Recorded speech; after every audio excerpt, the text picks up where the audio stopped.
오늘 우리가 함께 나누게 될 시편 77편 말씀은 먼저 읽지 않고 말씀을 나누면서 우리가 조금씩 함께 읽어 나가면 좋겠습니다. 먼저 기도하고 시작하겠습니다. 사랑하는 주님, 오늘 우리에게 하나님 앞에 나와서 하나님을 바라볼 수 있는 시간을 주셔서 감사합니다. 오늘 이 자리가 놀라운 응답과 치유와 회복의 자리가 되게 하여 주옵소서. 예수님의 이름으로 기도합니다. 아멘. 오늘 말씀의 제목은 셀라의 능력을 아십니까? 시편 77편은 시편 76편하고 분위기가 굉장히 다릅니다. 시편 76편은 우리가 지난주에 봤던 말씀은 시간상으로 보면 135년 전이에요. 왜냐하면 그때는 하나님이 남유다를 아수르의 공격으로부터 지켜주십니다. 건져주십니다.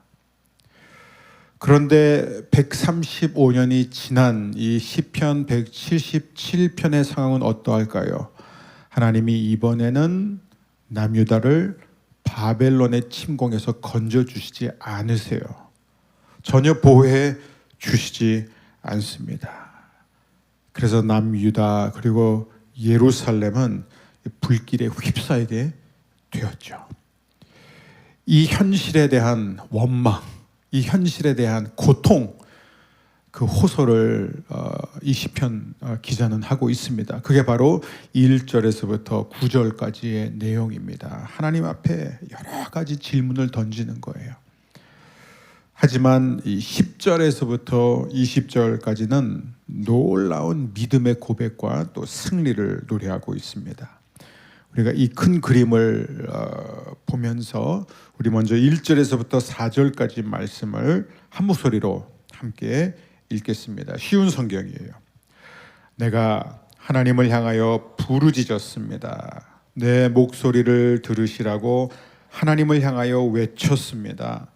나는 슬픔 가운데서 주를 찾았습니다.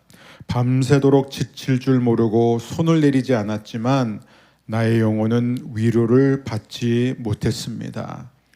오 하나님, 내가 주를 기억할 때에 신음하였으며 내가 추억에 잠겼을 때에 내 영혼이 쇠약해져 갔습니다. 주께서 나를 잠 못 이루게 하셨으니 내가 너무도 괴로워 아무 말도 할 수 없게 되었습니다.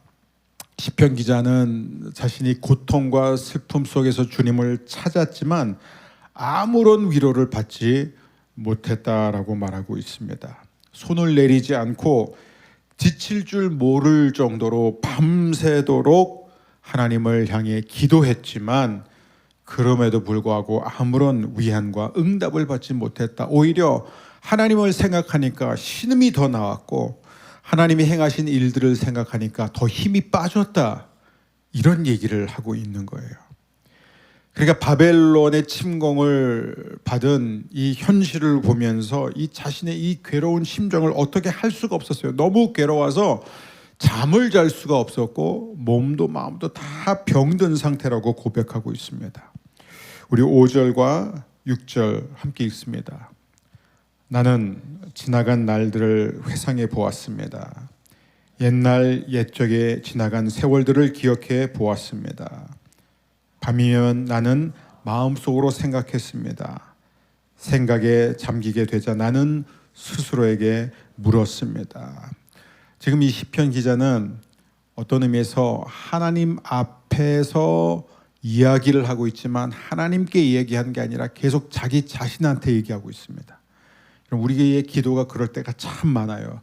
자기 자신을 설득하는 도구가 될 때가 많습니다. 이 사람은 지금 병이 들어있어요. 그래서 막 얘기를 하는데 하나님 앞에서 얘기를 하는데 계속해서 자신을 향해 질문들을 던집니다. 어떤 질문이냐면 하나님 왜 이런 상황을 허락하셨나요? 이거예요. 우리가 무엇을 그렇게 잘못했길래 하나님께서 이런 고통을 허락하셨습니까? 이 깊은 우울감에 빠진 이 시편 기자는 계속해서 하나님 앞에 질문을 던집니다. 7절에서 10절까지 말씀 또 계속 같이 읽습니다. 주께서 우리를 영원히 버리실 것인가?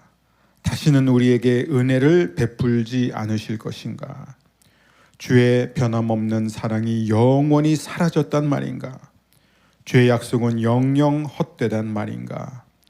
하나님께서 자비로우심을 잊으셨단 말인가? 주의 노여움으로 우리를 불쌍히 여기지 않으신단 말인가? 그때 나는 중얼거렸습니다. 하나님의 약속과 사랑을 믿는 나의 믿음이 약해진 거야. 이렇듯 이 시편 기자는 지금 굉장히 깊은 절망감에 빠져 있습니다. 물론 눈에 보이는 현실, 지금 자신이 처해 있는 이 환경, 이 주변이 지금 너무나 처참한 상황 가운데 있어요. 그래서 환경에서 오는 절망감이 있지만 시편 기자의 진짜 깊은 이 절망의 이유는 내면에 있기 때문에 그렇습니다. 왜냐하면 하나님이 더 이상 우리와 함께 하시지 않는다고 생각되었기 때문에, 하나님의 임재를 느낄 수가 없었습니다. 하나님이 더 이상 보이지 않았기 때문이에요. 그런데 이런 절망 속에 빠져 있었던 시편 기자가 갑자기 이 새로운 소망이 생겨나기 시작합니다. 갑자기 새로운 소망이 생겨나기 시작해요. 11절부터는 이 소망이 아주 뚜렷해지기 시작한다는 거죠. 무슨 일이 일어났을까요? 우리가 이제 11절 말씀을 읽을 텐데 이 안에 무슨 일이 일어났을까요? 그 결정적인 사건은 딱 하나예요. 우리가 한 단어에서 보게 되는데 그게 바로 셀라입니다. 셀라. 9절과 10절 사이에 셀라라는 단어가 들어가죠. 또 3절과 4절 사이에서 들어가고 15절과 16절 사이에도 들어갑니다. 여러분, 이 시편을 읽을 때 셀라라고 되어 있으면 셀라는 읽는 게 아니에요. 어떤 분들은 셀라 하면서 읽더라고요. 가로로 쳐 있는데 그 뜻은 읽지 말라는 거예요. 그러니까 그 무엇을 표시하고 있는 것인가? 이 셀라는 말 그대로 멈추다라는 거예요. 멈추라는 거예요. 그 생각을 멈추라는 거예요. 그 괴로움으로 인한 그 아픔을, 그 번민을, 심지어 지금 하나님 앞에 드리고 있는 그 기도도 멈추란 얘기입니다. 멈춰라. 9절까지만 해도 이 사람은 괴로운 심정을 가지고 막 하나님 앞에 끊임없이 질문을 던집니다. 질문이 끊이지 않아요. 그런데 이제 잠시 질문을 멈추라는 것이죠. 그리고 생각하라는 거예요. 생각하라. 여러분, 전 세계적으로 가장 많이 알려진 이 히브리어 두 단어가 뭘까요? 전 세계적으로 가장 많이 알려진 대표적인 히브리어 두 단어가 뭐죠? 하나는 여러분들이 잘 안 하는 거, 아멘. 아멘. 굉장히 전 세계적으로 알려져 있는 거죠. 또 하나가 있습니다. 히브리어 단어. 이건 좀 자주 하시는 것 같아요. 개인 기도하실 때. 할렐루야예요. 그렇죠? 이 두 단어 굉장히 잘 알려져 있습니다. 아멘, 할렐루야. 여러분 그거 아세요? 이 아멘과 할렐루야보다 구약 성경을 보면 셀라가 훨씬 더 많이 나옵니다. 심지어 하나님 자신이 이 셀라라는 단어를 더 많이 쓰세요. 아멘과 할렐루야보다. 아멘보다는 2배가 많이 나오고 셀라가. 그리고 할렐루야보다는 3배가 많이 나옵니다. 우리 모두 이 아멘의 중요성을 너무 잘 알죠. 우리 모두 할렐루야의 중요성도 너무나 잘 알아요. 그런데 과연 우리가 이 셀라의 중요성을 잘 알까? 심지어 이 시편의 4분의 1, 전체 시편의 4분의 1이 다 이 셀라를 사용한다는 것이에요. 그만큼 신앙에 있어서 셀라가 굉장히 중요하다는 거예요. 왜요? 그 안에 엄청난 능력이 있기 때문에 그렇습니다.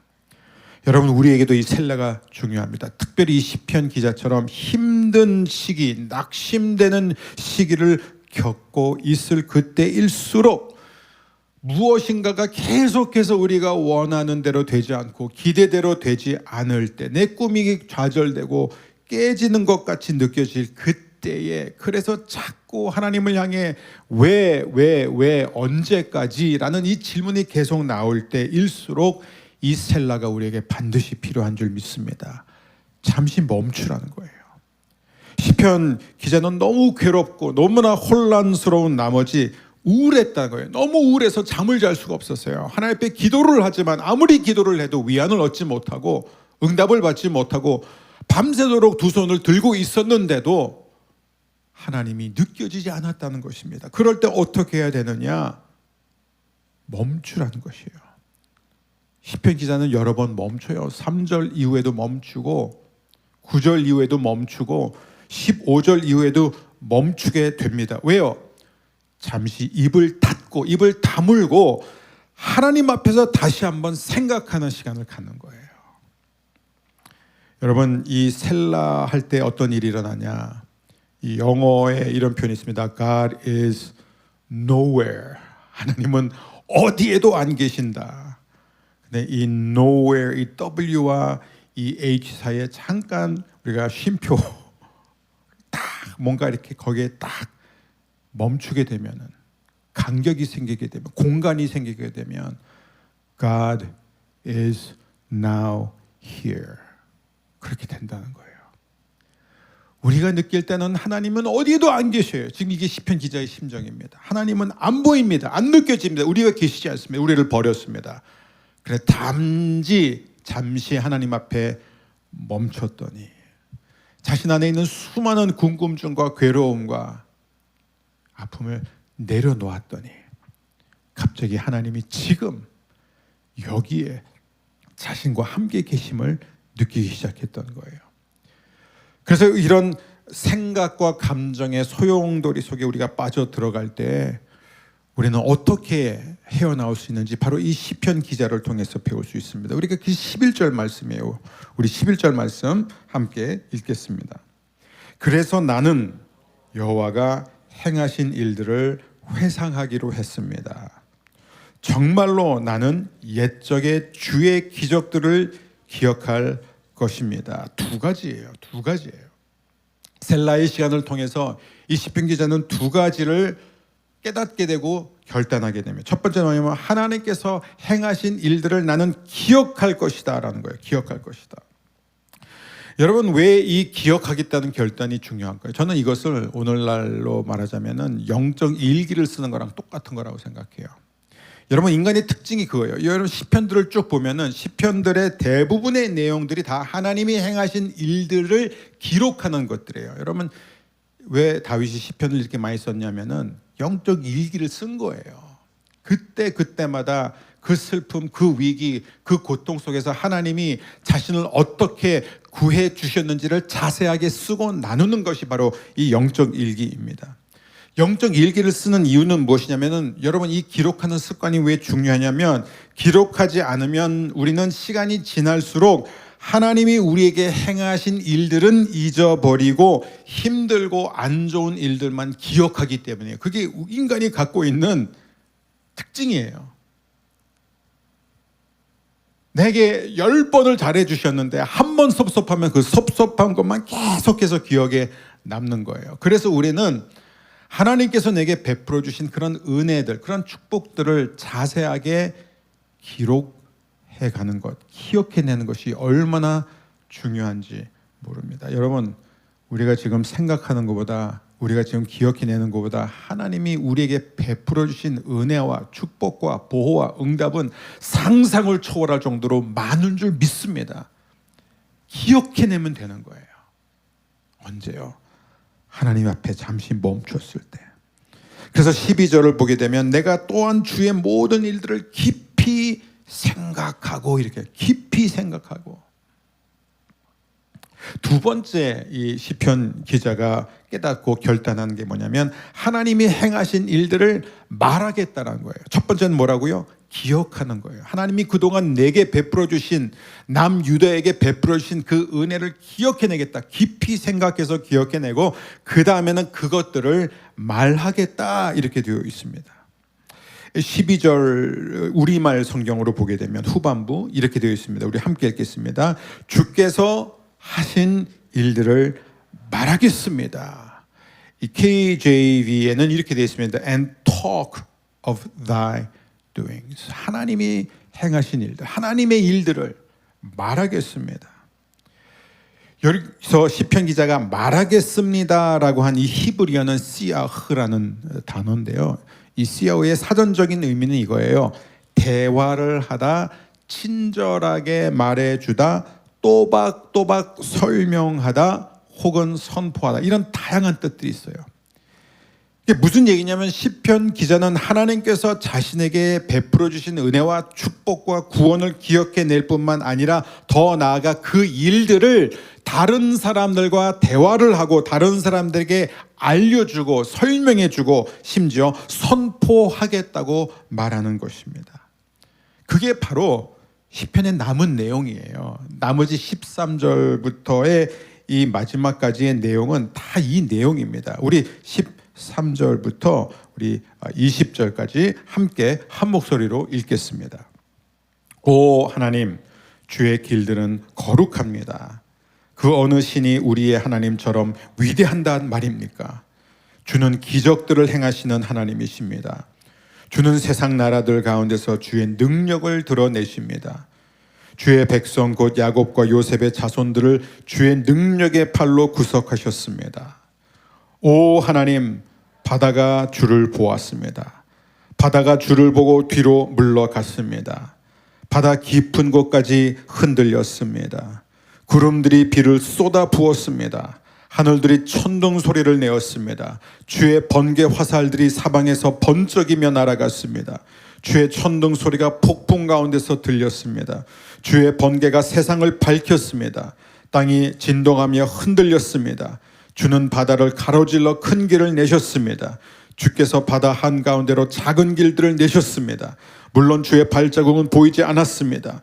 주는 주의 백성을 양떼처럼 인도하셨습니다. 모세와 아론의 손을 통하여 주의 백성을 인도하셨습니다. 아멘. 여러분 이 시편을 집에 가셔서 다시 읽어보세요. 이 3절과 4절 사이의 셀라, 그리고 9절과 10절 사이의 셀라, 그리고 15절과 16절 사이의 이 셀라, 시편 기자가 잠시 멈추고 숨을 고르고 하나님 앞에서 침묵하며 생각을 하고 기도하고 대화를 했을 때 어떤 변화가 일어나는지. 심지어 이 15절 뒤에는요, 이 시편 기자가 세 번째 셀라의 시간을 가진 이후에 어떤 일이 일어나냐면 감탄사가 나오기 시작해요. 그냥 개인에게 사람에게 대하시는 하나님이 아니라 이 자연 속에서, 거대한 자연 속에서 일하시는 하나님을 보게 된다는 것입니다. 이게 바로 셀라의 능력이에요. 여러분, 그러므로 우리의 몸과 마음이 지쳐 있을 때 우리는 어떻게 헤어나올 수 있는가? 바로 셀라의 순간을 갖는 것이에요. 하나님이 그동안 내게 행하신 일들을 기억해내는 것입니다. 깊이 생각하는 거예요. 그것을 묵상하는 거예요. 두 번째는 내가 기억해낸 하나님의 그 은혜와 그 사랑과 그 베푸신 축복을 다른 사람과 나누는 것이에요. 그것을 설명해 주는 것입니다. 여러분, 이게 참 신앙의 신비한 생리 아니에요? 우리가 하나님에 대해서 나눌수록, 하나님의 선하심에 대해서 나눌수록 우리 안에 은혜가 더 풍성해진다는 것입니다. 은혜는 나눌수록 커지는 법이에요. 여러분, 우리의 믿음이 언제 자라는 줄 아세요? 물론 우리의 믿음은 하나님의 말씀은 들을 때예요. 믿음은 그리스도의 말씀, 들으면 믿음, 하나님의 그리스도의 말씀에서 나오는 거예요. 들을 때. 그렇지만 듣기만 하면은 어떻게 돼요? 믿음이 생기지 않죠. 듣는 데서 시작하지만 우리가 들은 말씀을 순종할 때예요. 그 말씀대로 행할 때입니다. 여러분, 하나님의 말씀의 핵심은 뭐예요? 여러분, 하나님께서 우리에게 주신 그 모든 계명의 핵심은 뭐예요? 너무너무 클리어하지 않습니까? 우리의 마음과 목숨과 힘을 다해 하나님을 사랑하고 또 이와 같은 것이 뭐예요? 내 이웃을 내 몸과 같이 사랑하는 것입니다. 그러니까 우리는 때를 얻든지 못 얻든지 하나님께서 내게 행하신 일들을 증거하면서 살아야 됩니다. 여러분, 왜 어떤 사람은 평생 교회를 다니고 뭐 직분도 얻고 평생 성경 공부를 하고 기도를 하지만 왜 믿음이 자라지 않는 줄 아세요? 그 믿음을 나누지 않기 때문에 그렇습니다. 언제 믿음이 자라나냐면 내 믿음을 다른 사람들과 나눌 때 믿음이 자라나는 거예요. 여러분, 기도도 똑같습니다. 기도도요, 이상하게 자기를 위해서 기도하는데 응답이 없어요. 그런데 다른 사람을 위해서 기도하기 시작하면요, 내가 기도 응답 받는 신기한 체험을 하게 된다는 거예요. 여기에 바로 중보 기도의 능력이 있습니다. 비록 내가 지금 힘들고 내 코가 석자지만 내가 힘들어하고 아파하는 다른 지체를 위해서 기도를 하기 시작했는데 내 문제가 해결되는 거예요. 지금 마음에 상처가 내 안에 있는데 상심한 다른 지체를 위해서 내가 지금 기도를 시작했는데 내가 치유를 받는 것을 경험한다는 거예요. 병든 다른 지체를 위해서 내가 기도를 하고 있는데 내 병이 낫는 것을 경험하게 된다는 것입니다. 이게 바로 기도의 능력이라는 것이에요. 여러분, 왜 우리 교회가 그렇게 큐티와 모임을, 소그룹 모임을 왜 중요시하는지 아세요? 왜냐하면 그게 바로 내가 하나님으로부터 받은 은혜, 말씀의 깨달음, 묵상한 것, 그리고 결단, 이런 모든 것들을 나누는 시간이기 때문이에요. 은혜는 나눌수록 커지기 때문에 그렇습니다. 말씀도 나눌수록 커지는 것이고, 기도도 중보 기도할수록, 다른 사람을 위해 기도할수록 하나님은 내 기도를 들어주시는 것입니다. 여러분 모두가 다 중보 기도의 용사가 되시고, 여러분 모두가 다 하나님께서 베풀어 주신 은혜와 구원과 회복을 나누는 복된 삶이 되기를 축복합니다. 누가복음 6장 38절 현대인의 성경으로 함께 읽습니다. 주어라, 그러면 너희도 받을 것이니 너희에게 누르고 흔들어 넘치게 부어 주실 것이다. 너희가 남에게 되어 주는 것만큼 되돌려 받을 것이다. 많은 사람들은 이 말씀을 읽으면서 이것만 생각해요. 너희에게 누르고 흔들어 넘치게 부어 주실 것이다. 그것만 계속 강조해요. 근데 여기서 중요한 것은 그거 강조 안 해도 돼요. 그거 없어도 돼요. 주어라가 여기서 핵심이에요. 주면 이거 신경 안 써도 돼요. 하나님이 알아서 다 해주세요. 주는 건 생각 안 하고 우리에게 누르고 흔들어 넘치게 부어주실 줄 믿습니다. 그것만 계속 얘기하는 거예요. 너희가 남에게 되어주는 것만큼 되돌려 받을 것이다.